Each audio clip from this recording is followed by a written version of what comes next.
Ada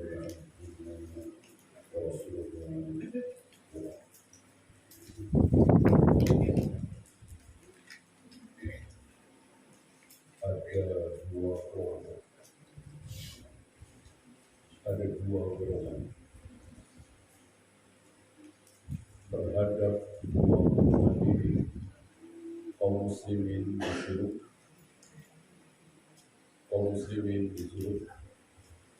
mengikuti atau menyelisih. Wajib bagi kita menyelisihi dua kelompok, dan dalam sehari semalam kita diwajibkan memohon kepada Allah supaya tidak mengikuti dua kelompok ini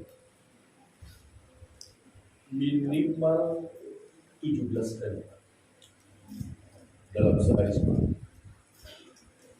Jika antum minta kepada Allah supaya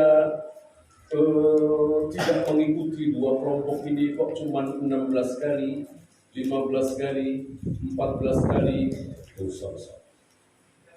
Minimal 17 kali, kecuali sedang safar.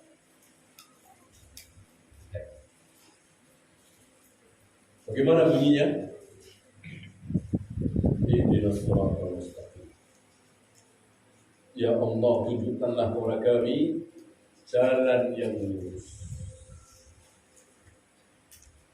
Jalan yang lurus itu seperti apa? Tidak. Islam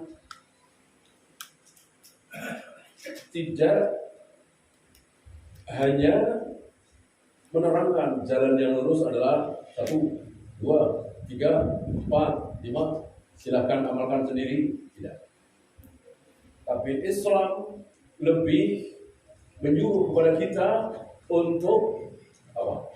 Mencontoh. Seperti apa jalan yang lurus itu? Siratal ladzina an'amta 'alaihim. Itu jalannya orang-orang itu. Jadi contoh kemana? Jalannya orang-orang yang telah engkau beri nikmat.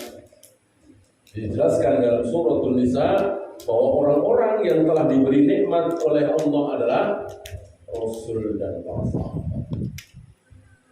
Rasul dan para sahabat. Jadi tahulah kita bahwa orang-orang yang telah diberi nikmat oleh Allah adalah Rasul dan para sahabat. Ya. Maka kalau kita ingin selamat, ikutilah Rasul dan para sahabat. Apanya? Ya sholatnya, ya wudunya, ya tayamumnya, ya tauhidnya, ya akidahnya, manhajnya.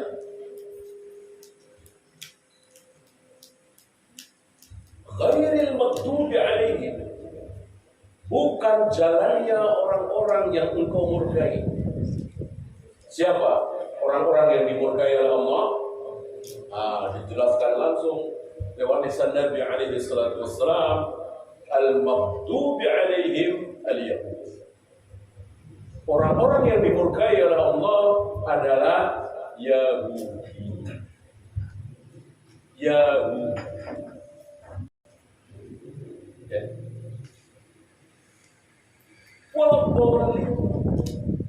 Dan bukan jalannya orang-orang yang sesat. Siapa orang-orang yang sesat? Nasrani. Itu kita pinta kepada Allah 17 kali dalam sehari semalam minimal. Itu yang tidak sholat qobliyah, tidak sholat ba'diyah, tidak sedang safar, ya, tidak sholat tahajud, tidak sholat witir, tidak sholat duha, hanya menjalankan kewajiban 17 kali. Lalu bagaimana doa yang kita minta 17 kali dalam sehari semalam justru kita langgar sendiri?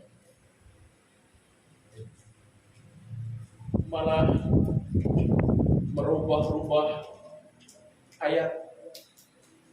Antum tahu salah satu ciri khas mereka adalah yuharrifunal kalima an mawadhihi, merubah-rubah ayat. Antum masih ingat Hittoh Hittah oleh mereka diganti apa? Ditambah jadi apa? Hittah. Ketika Nabi Musa memerintahkan kepada mereka untuk masuk ke Baitul Maqdis dengan bersujud dan ucapkanlah hittah. Artinya Allahumma ighfir lana, ya Allah ampunikan. Itu arti dari hittah. Dasar Yahudi. Oleh Nabi Musa mereka disuruh mengucapkan hittah, diganti, dirubah menjadi hittah, ada tambahan nun. Makanan gandum. Itulah Yahudi prakteknya. Seolah ucapan Nabi itu seperti ucapan temannya. Diledek, direndahkan, dicaci maki.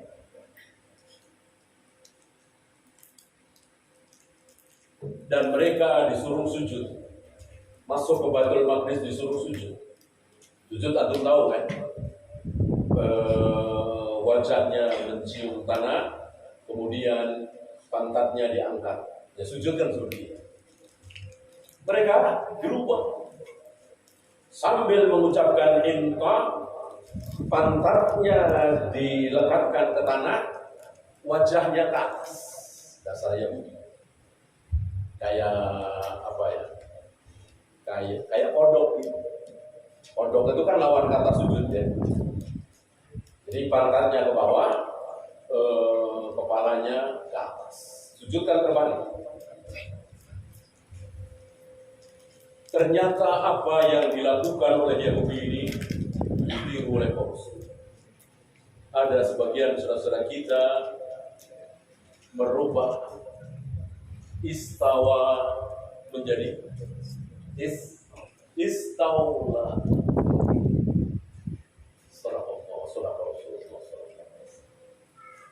Betul-betul kaum muslimin mengikuti Yahudi.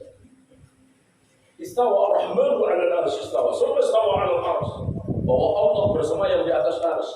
Istawa ditambah hurufnya. Kalau Yahudi menambah huruf apa tadi? Nun. Kalau mereka ini Jahmiyah, mereka ini di mata Ahlus Sunnah mereka ini dinamakan Jahmiyah, sama dengan mengambil dari tokohnya Jaham bin Jahmiyah.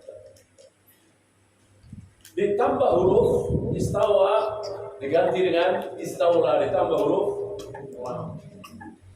Kalau istawa antum tahu kan, bersemayam, berada di atas. Diganti dengan istawla, apa artinya? Menguasai. Mereka berat mau mengatakan apa adanya bahwa Allah bersemayam di atas arsy. Diganti oleh mereka Allah menguasai arsy. Apa langit, bumi, laut, planet, galaksi, Allah tidak berkuasa.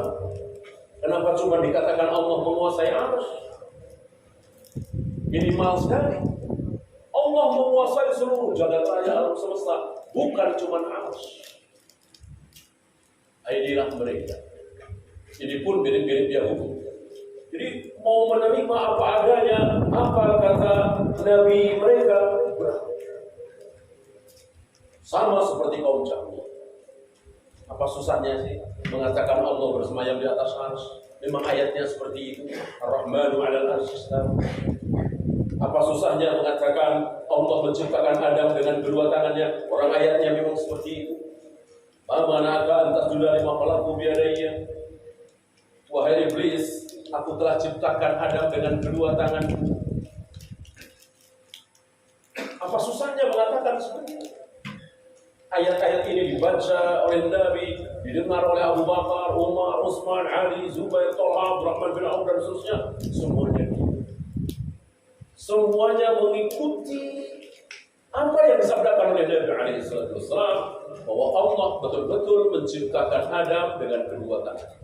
Selesai. Nah, kaum Jahmiyah ini mirip-mirip Yahudi, nggak terima. Lebih sikoh dengan akalnya daripada dengan dari. Sama seperti Yahudi. Yahudi ketika disuruh masuk ke Baitul Maqdis, Palestina, memerangi bangsa Jabarin, dan Nabi Musa telah jamin kalian akan menang. Ucapan Nabi Musa ini ngarang apa dari Allah kira-kira? Dari Allah.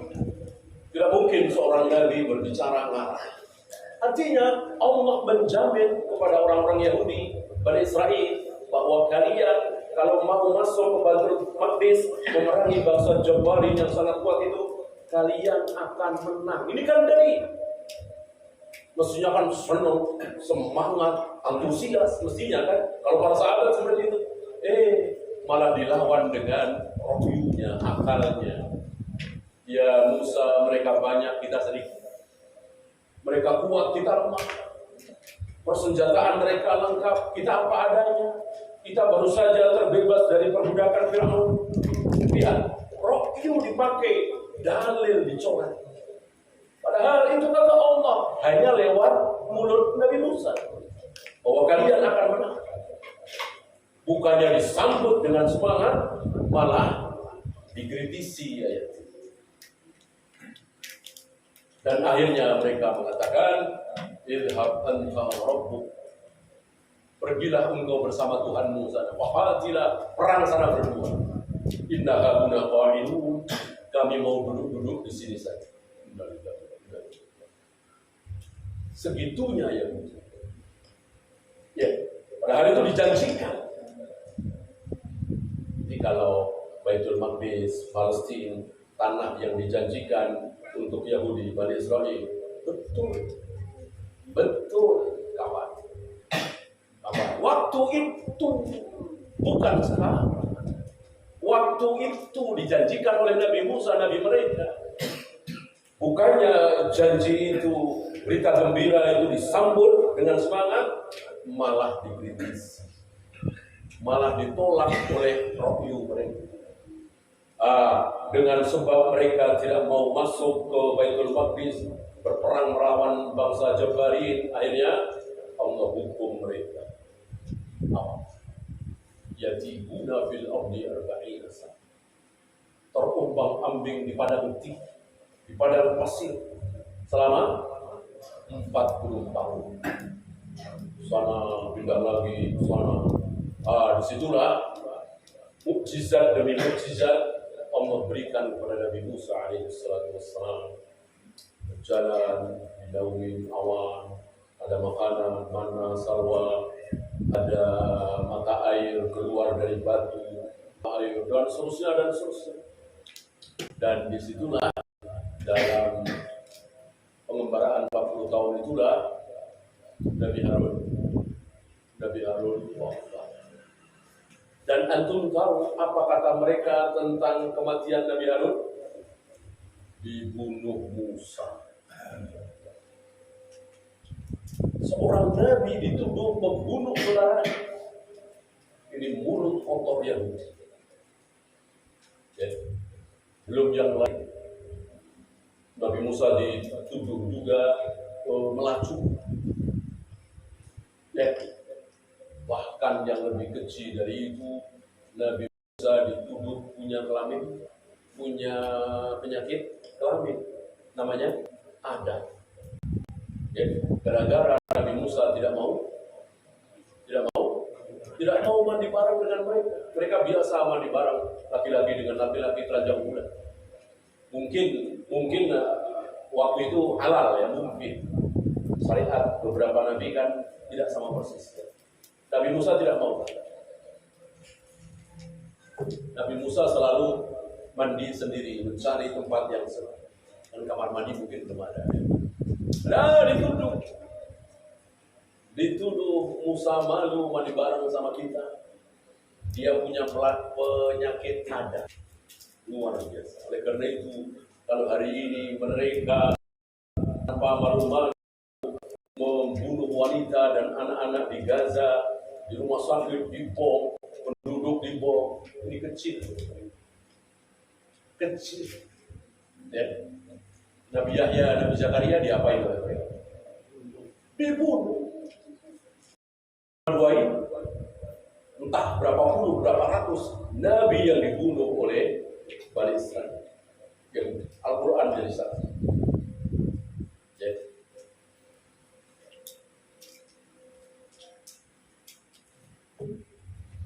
Nah,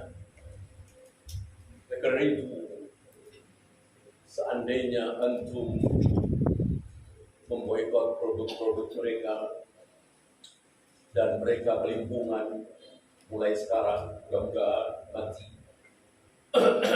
ada yang lebih besar lagi. Jangan cuma produk mereka diboikot. Mestinya apa yang lebih penting? Yang lebih penting dari mereka yang diboikot apa? Apanya? Ajaran yang kita bahas malam ini. Insyaallah. Ajarannya kita boikot.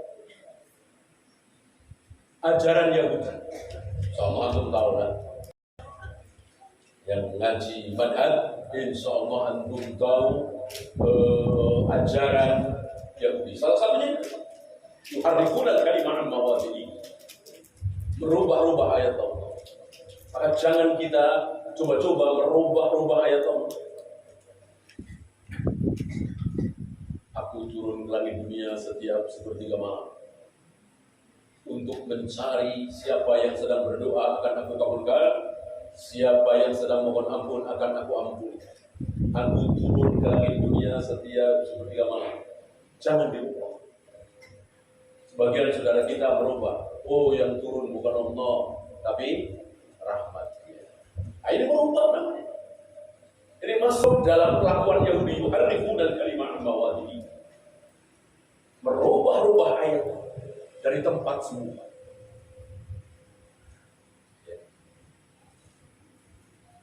Yadhaqullahu ila rajulain. Allah tertawa melihat dua orang yang sedang berbunuh-bunuhan dan dua-duanya akhirnya masuk surga. Allah tertawa. Dirubah oleh mereka.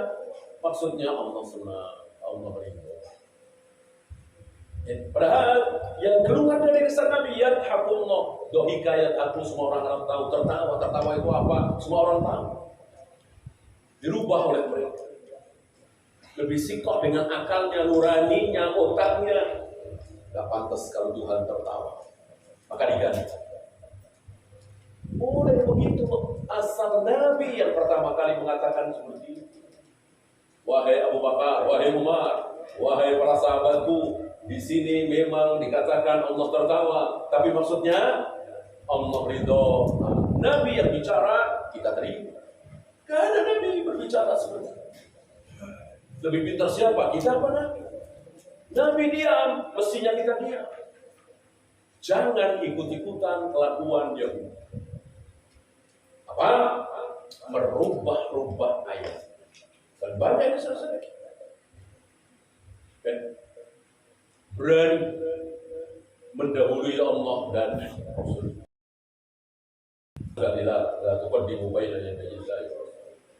Jangan kalian mendahului Allah.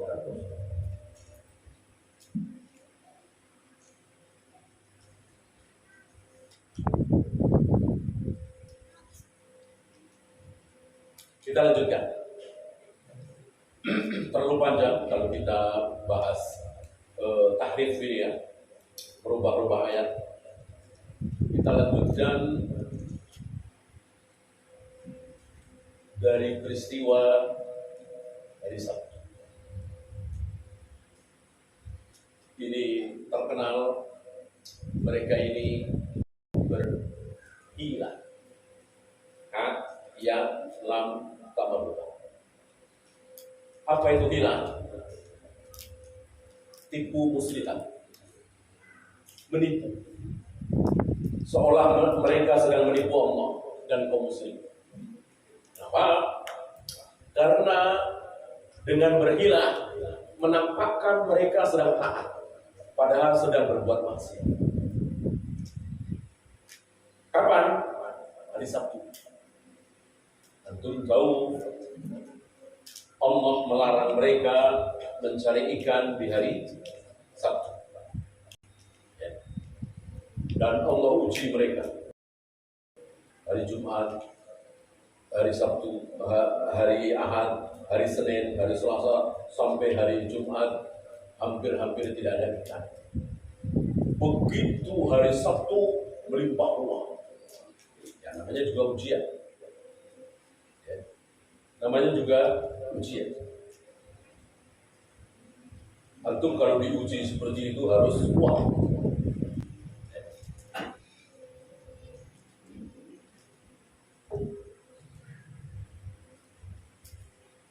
Kemarin jarang puasa sunat, tidak ada yang ngajak makan. Begitu puasa sunat atau bayar hutang, banyak yang ngajak makan. Ya namanya ujian, ya kan? Nah, tentu kalau wajib, ya jangan dibatalkan. Ya, kecuali tidak wajib. Sehari, 2 hari, sebulan, 2 bulan, mereka makan. Sampai entah setan mana membisikkan kepada salah satu dari mereka. Apa? Pasang perangkap di Jumat sore. Ya. Antum tahu pergantian hari itu dimulai dari apa? Dari kapan? Dari matahari tenggelam. Dari matahari tenggelam. Ketika matahari tenggelam, maghrib berarti sudah berganti hari. Seperti sekarang ini masih Selasa, apa sudah Rabu? Nah, sudah Pak. Karena matahari sudah tenggelam. Dan ini alamiah, sesuai dengan alam ciptaan Allah. Berbeda dengan orang-orang kafir, pergantian hari itu jam 12 malam. Ini kan rekayasa. Jam 12 malam itu kan rekayasa. Kalau matahari tenggelam, kan jelas itu alamiah. Mengikuti alam ciptaan Allah. Ya. Nah, tentu malamnya. Maka sekarang ini tidak tepat kalau dibilang Selasa malam. Tapi malam. Ya. Nah, sebelum maghrib, berarti masih Jumat, ada pasang perangkap. Begitu masuk hari Sabtu, ikan melimpah ruah. Nah, ikan itu masuk ke dalam perangkap. Ketika sudah masuk, tidak bisa keluar lagi. Apa ini? Hilang. Ini hilang. Kalau bukan hilang, mestinya dilarang mencari ikan yang sudah. Sami'na wa ata'na. Mereka cari celah. Cari salah, itulah hilang. 1 orang. Diikuti 2 orang. Diikuti 5 orang. Diikuti 10 orang. Akhirnya belasan, puluhan, entah sampai berapa ratus. Ya, sampai suatu hari di waktu duha.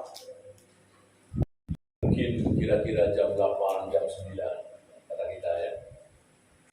Pasar yang biasanya sudah ramai, tempat-tempat keramaian yang biasanya sudah mulai nampak, masih sepi.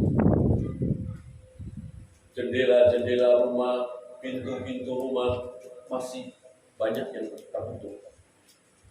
Ini ada apa? Gak biasa. Maka sebagian dari mereka penasaran, menyingkap gorden, intip dari luar. Kenapa ini pada di dalam?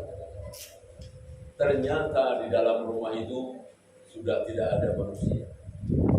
Yang ada apa? Yang ada kera dan babi. Kera dan babi. Ya.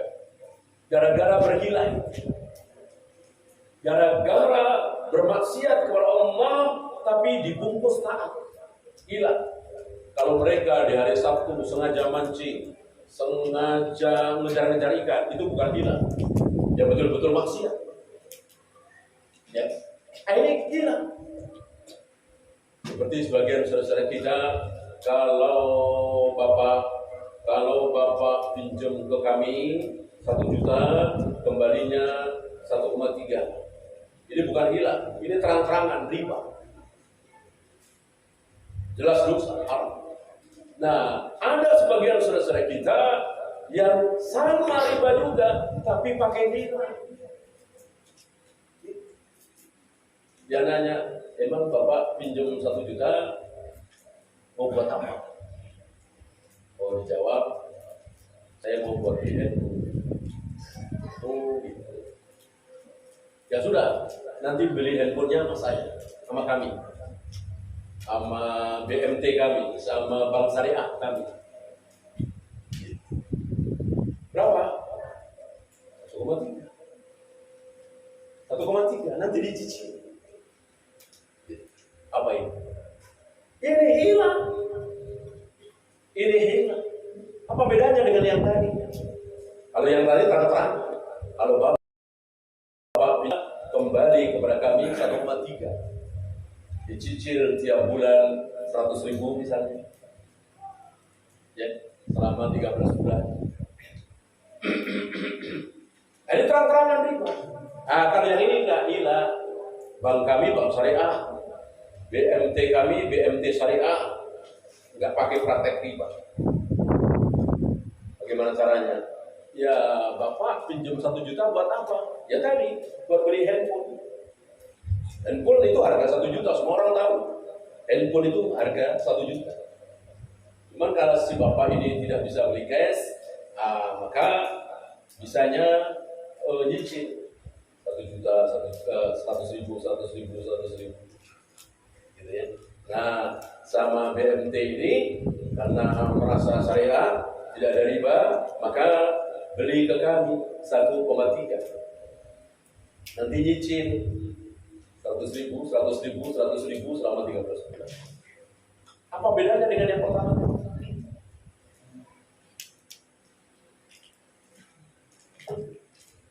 Dengan akal sederhana, jika antum semangatnya ada taat, semangat takut dosa, semangat untuk sami'na wa ata'na terhadap qala Allah wa qala Rasul, antum akan mengatakan ini sama saja pinjam uang 1 juta, kembali 1,3 buat beli handphone, cuma diputar-putar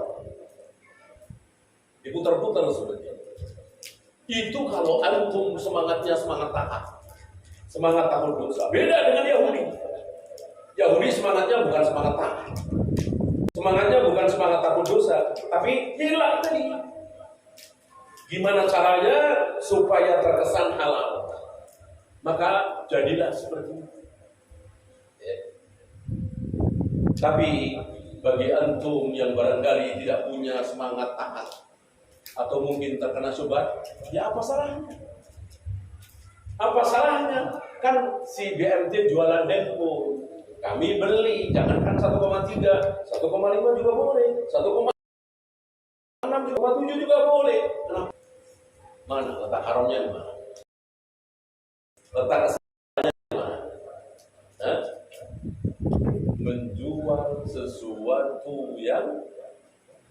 Menjual sesuatu yang belum dimiliki. Ketika BMT deal dengan si bapak ini, itu handphone sudah ada di BMT apa belum? Belum. Salahnya di sini. Kan dilarang oleh Nabi, la tabi' ma laysa indak. Jangan engkau menjual sesuatu yang engkau belum punya, yang masih milik orang lain. Kan itu handphone masih di toko. Ya, kecuali BMT itu atau bank syariah itu atau bahkan bank konvensional, sekalian jualan handphone, sekalian jualan mobil, sekalian jualan motor, sekalian jualan properti. Allah. Nah, sayangnya di sini ada regulasi katanya lembaga keuangan, bank, BMT segala macam tidak boleh punya sektor real. Ini salahnya di sini. Seandainya bank itu punya mobil, kita datang ke bank beli mobil di tempat lain 100 juta, di bank situ 120 juta, tapi boleh nyicil. Halal apa haram? Allah. Ya, antum punya motor antum saya beli, saya nggak bisa kontrak, saya cicil. Motor antum semua orang tahu itu harganya 10 juta, antum jual ke saya 13 juta, boleh apa tidak? Ya boleh, boleh. Saya boleh nyicil, nggak ada masalah. Masalahnya di sini. Ya. Itu lagi dilakukan oleh kaum muslimin banyak sekali contoh.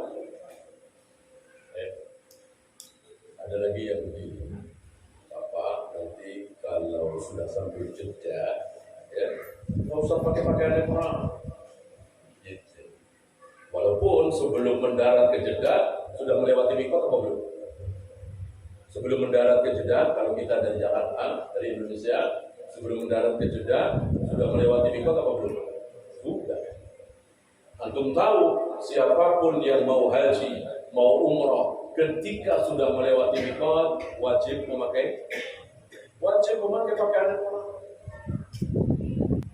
Adakah tawar menawar dalam? Nggak ada tawar menawar. Nah, sebagian saudara kita ini karena dari Jeddah mau ke Madinah dulu, nggak langsung ke Mekah. Saya nggak tahu alasannya. Katanya sih ini untuk menghemat biaya. Ya, travel tentu inginnya untung banyak, tidak mau untung sedikit, ya kan? Nah, kalau memakai pakaian ihram kemudian ke Madinah dulu kan berat. Di Madinah 3 hari, 4 hari, masuk terus pakai pakaian ihram terus sampai ke Mekah, sampai Tahalul. Di sini mereka berhilah mirip jauh. Bapak niat umrohnya nanti saja kalau sudah sampai Madinah. Kalau sudah sampai Madinah baru niat umroh. Sekarang jangan niat umroh dulu. Ini gila ya. Kemarin cari travel bayar, niatnya apa coba? Niat dagang gitu kan? Ya, niat bisnis gitu kan? Semua orang tahu kita cari travel, niatnya tentu umroh. Bagaimana ada perkataan, ada nasihat, ketika sudah sampai Jeddah, jangan niat umroh dulu. Niat umrohnya nanti sampai di Madinah, ini tidak syak lagi, ini gila dia. Ngakalin lagi. Ya. Maka nasihat para masyayikh, kalau sudah mendarat di Jeddah, jangan ke Madinah, langsung ke Mekah, segera umrah, dan sudah harus memakai pakaian ihram tentu. Ya. Kalau mau dari Jakarta, dari Indonesia langsung mendarat ke Madinah. Madinah belum melewati mikot, betul itu. Tapi kan mahal. Kalau dari Indonesia langsung ke Madinah kan mahal katanya.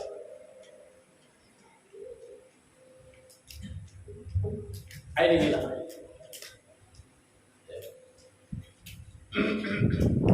sama dengan saudara kita yang mengatakan ini biasanya ketika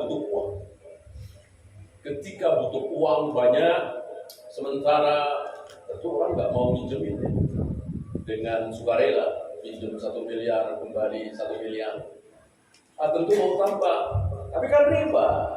Nah, biar nggak riba, caranya begini, itu hilang. Karena memang nggak ada caranya. Ya. Ketika itu pinjam meminjam, bolehkah mengambil keuntungan dari pinjam meminjam? Bolehkah? Tidak boleh. Itu ainur riba, inti riba. Inti riba adalah mengambil manfaat dari sebuah piutang. Karena saya punya piutang sama antum punya hutang sama saya 1 juta, maka saya dapat manfaat. Apa? Sepeda antum saya pakai. motor antum boleh saya pakai sampai antum mengembalikan uang antum ke saya. Riba apa tidak ini? Riba apa? Riba. Sekecil apapun. Karena meminjamkan uang ke orang lain tujuannya hanya satu. Apa? Menolong, membantu, pahala. Tidak boleh mencari keuntungan. Karena itu pahala besar.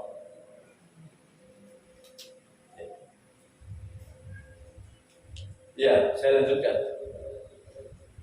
Termasuk kelakuan Yahudi yang ditiru oleh kaum muslimin.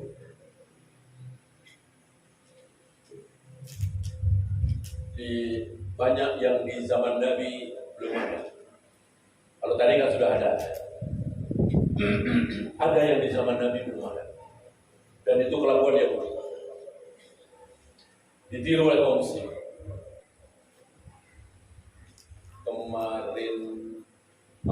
Kemarinnya lagi malam Senin jam 12 malam, entah berapa juta kaum muslimin mengikuti kebiasaannya, ya, dan itu sudah disabdakan oleh Nabi alaihi salatu wasallam. Apa yang disabdakan oleh Nabi alaihi salatu wasallam 1400 tahun yang lalu kita saksikan diantaranya malam Senin kemarin. Apa kata Nabi? La tattabi'unna sunana man kana qablakum shibran bi shibrin wa dhira'an bi dhira'in. Sungguh kelak kalian umatku sejengkal demi sejengkal, sehasta demi sehasta akan mengikuti Yahudi dan Nasrani. Hatta la udkhulu juhra dabbin, hingga ketika mereka Yahudi dan Nasrani masuk ke dalam lubang biawak, lubang top. Top sering diterjemahkan dengan biawak. Walaupun terjemahan ini saya kira kurang tepat, karena makanannya beda antara top dengan biawak. Maka top di zaman Nabi yang jelas-jelas halal, karena Nabi menyaksikan Khalid bin Walid dan beberapa sahabat makan daging top, walaupun Nabi tidak ikut makan, jelas ini halal. Adapun biawak di negeri kita ini kan bertaring, ya, buas, dan bukan makan dedaunan, kan, makannya ikan, binatang. Maka mengatakan bahwa top sama persis dengan biawak, saya kira tidak tepat. Nah, top di padang pasir itu mempunyai lubang-lubang yang dalam. Nah, siapapun yang masuk ke dalam lubang biawak itu tentu dia tidak waras. Pasti dia orang gila, gak ada akalnya, karena dia mau masuk. Tapi kalau yang masuk ke dalam lubang dop ini kok Yahudi dan Nasrani, kalian akan ikut masuk. Jadi perbuatan tidak waras, perbuatan tidak masuk akal, tapi yang melakukan Yahudi dan Nasrani, kaum muslimin ikut. Ya seperti malam Senin. Apa iya dikatakan waras? Jam 12 malam keliling-keliling di jalanan, niup jam 12 malam. Apa iya waras? Masa orang waras seperti itu? Ya jam 12 malam. Kalau habis maghrib mungkin, ya, atau sore mungkin. Ini jam 12 malam. Apa iya waras? Persis masuk ke dalam lubang top, perbuatan yang gila. Tapi karena Yahudi dan Nasrani yang mengawali, kalian kaum muslimin ikut. Ya. Undang 500 orang tamu pernikahan di sana. Disiapkan makanan yang enak, minuman yang lezat, tempat yang bagus, ber-AC. Tapi tidak ada satupun kursi. Tidak ada tempat duduk. Kira-kira waras? Coba dipikir. Makanannya enak, minumannya lezat, tapi tidak ada tempat duduk. Saya kira akal sederhana akan mengatakan ini tidak waras. Tapi karena yang mengawali adalah Yahudi dan Nasrani, kaum muslimin ikut. Persis sabda Nabi alaihi salatu wasallam. Semakin yakin kita bahwa beliau betul-betul Nabi, betul-betul Rasul. Wa ma yantiqu 'anil hawa in huwa illa wahyu yuha. Semua yang keluar dari lisan beliau adalah wahyu. Itu kata Allah. Maka tepat sekali. Coba kalau yang mengawali itu orang Buddha, orang Hindu, suku aborigin misalnya, ditiru oleh kaum muslimin? Enggak. Ya. Kebiasaan orang India, kebiasaan orang Jepang, jarang kaum muslimin yang mengikuti. Tapi kalau Yahudi dan Nasrani, kaum muslimin ikut. Apa coba? Apa coba kebiasaan Yahudi Nasrani hari ini yang tidak ditiru oleh kaum muslimin? Lahir 10 Januari. Maka ketika 10 Januari itu nyalain lilin. Umurnya 11 tahun, lilinnya 11. Nyalain, udah nyala, ditiup lagi. Ya, ini kan nggak waras. Apa hubungannya? Apa hubungannya hari kelahiran? Sangat nggak waras. Coba kok. Tapi karena Yahudi dan Nasrani yang mengawali, kaum muslimin ikut. Ya.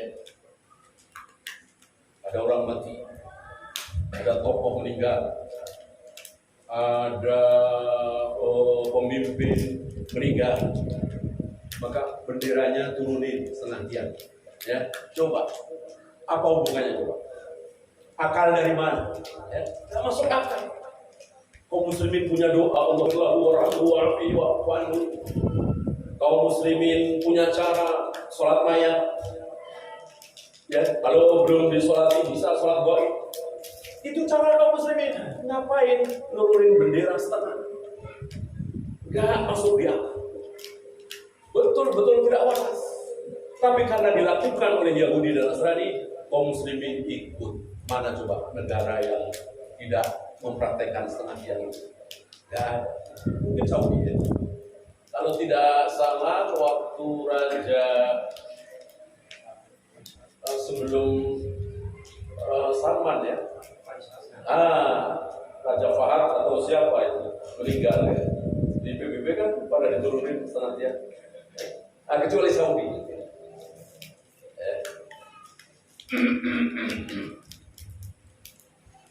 Insya Allah antum tahu ada siapa saja di Saudi. Waktu itu ada Syekh bin Baz, ada Syekh Utsaimin, bahkan Syekh Albani sempat di situ 3 atau 4 tahun. Ya. Sekarang ada Syekh Sulaiman Ar-Ruhaili, ada Syekh Fauzan, ada Syekh Abdul Razak, ulama. Ya. Kita husnudzon pemimpin dibisiki, dinasehati oleh ulama-ulama karena secara sunnah menasehati pemimpin tidak boleh seperti di kita ini di radio, di televisi, bundaran HI teriak-teriak di mimbar, bukan. Nah, ulama-ulama kita karena paham sunnah, insya Allah mereka tahu. Apa kata Nabi? Pegang tangan. Jika engkau ingin menasihati pemimpinmu, presidenmu, khalifahmu, rajamu, pegang tangan. Ajak ke tempat nasihat. Bolehkah di depan umum? Tidak. Haram. 30 tahun yang lalu, 40 tahun yang lalu, sunnah ini dijalankan di negeri kita. Hanya mereka tidak tahu kalau itu sunnah. Ini sunnah. Menasehati presiden, menasehati pemimpin, sembunyi-sembunyi, bisik-bisik, tidak di depan umum. Yang masih hidup, yang sudah lahir, yang sudah gede di tahun 80-an, tahun 90-an, insya Allah. Ya, antum bisa membedakan bagaimana keadaan antara sebelum 90 sampai setelah 90. Beberapa tokoh kita, ulama kita, kiai kita, ustadz kita datang ke presiden. Ya, beberapa kali kiai datang ke presiden, gak ada yang tahu isinya apa.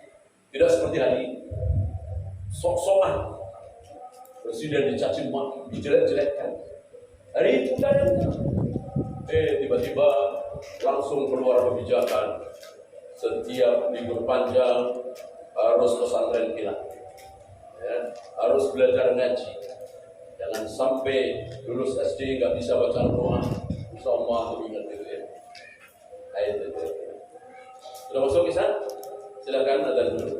Nanti habis adzan kita lanjutkan sedikit dan soal jawab. Wassalamualaikum warahmatullahi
kita bersoal saya berikan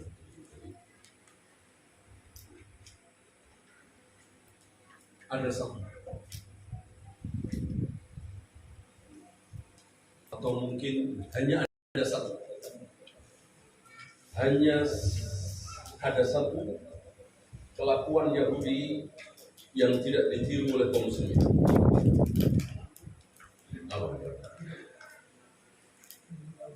Sampai hari ini kaum muslimin tidak ada yang meniru. Satu kelakuan Yahudi. Saya kira itu cuma satu-satu. Oh tadi membunuh Nabi, membunuh para Nabi, ini kelakuan Yahudi. Walima taquluna al-anbiya bighairi haqq. Allah membongkar kedok mereka, borok mereka, bahwa mereka telah membunuh para Nabi, para Rasul. Entah berapa puluh, berapa ratus Nabi yang jumlah Nabi kan ribuan, 124 ribu. Ya. Adapun kaum muslimin, jangankan Nabi, jangankan ulama, ustadz saja rata-rata kaum muslimin mencintai tokoh agama. Dan kaum muslimin itu marah ketika nabinya dihina. Adapun mereka, kalau antum dengar berita, insya Allah antum tahu Yesus dicaci maki, Yesus diledek-ledek. Itu orang-orang Jerman, Amerika, Eropa, Prancis, rata-rata marah apa tidak? Ketawa. Ya. Bahkan cerita-cerita lucu, cerita-cerita konyol tentang para pendeta, para pastor, datangnya dari mana? Dari sana. Mungkin karena memang mereka tidak bisa dijadikan toladan. Adapun kaum muslimin, sejelek-jelek kaum muslimin, jarang sholat, subuh kesiangan mulu, Rasulullah dihina, marah tidak? Marah. Ya. Beda dengan mereka. Ini sedikit yang beda. Sementara kebanyakannya diikuti. Kecuali yang paham.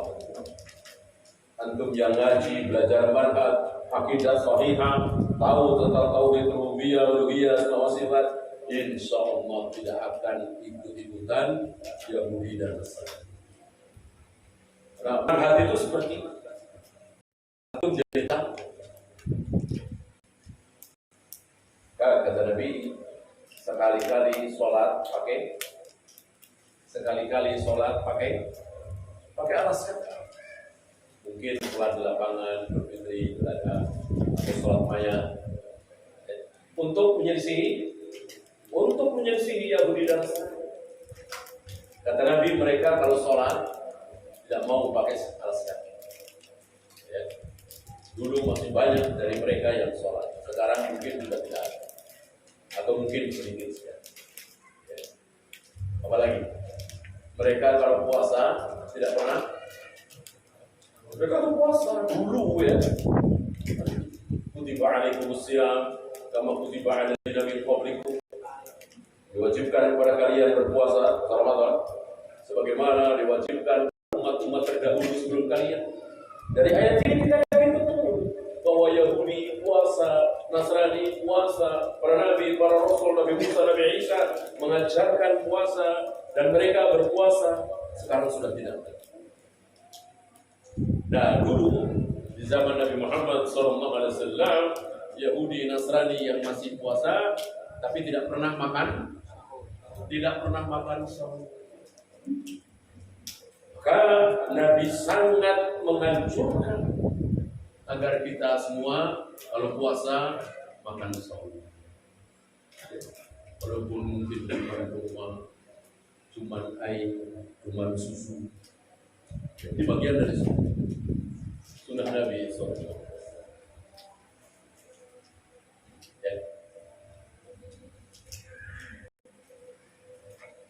Ya, ada pertanyaan? Silakan.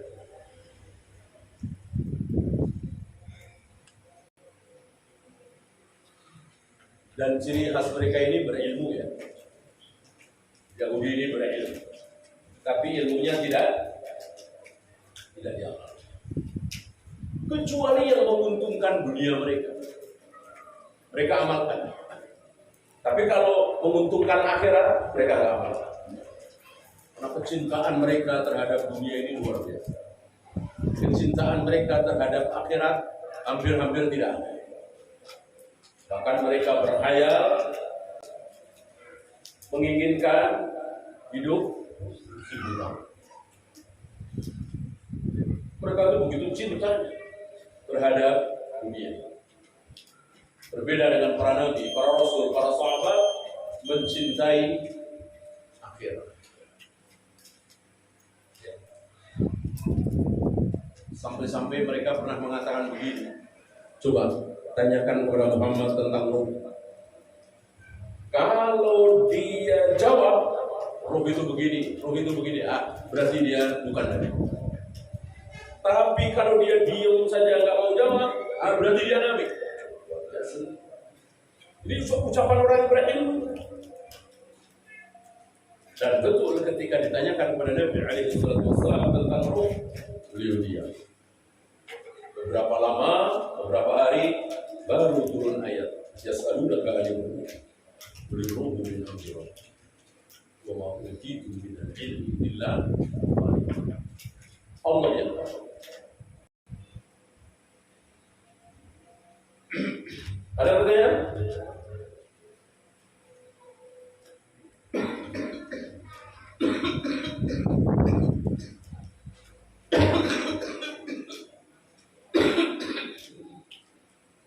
Kalau tidak ada, waktu habis juga ya. Kita akhiri. Subhanallahumma wa bihamdika asyhadu an la ilaha illa anta astaghfiruka wa atubu ilaik. Assalamualaikum warahmatullahi wabarakatuh.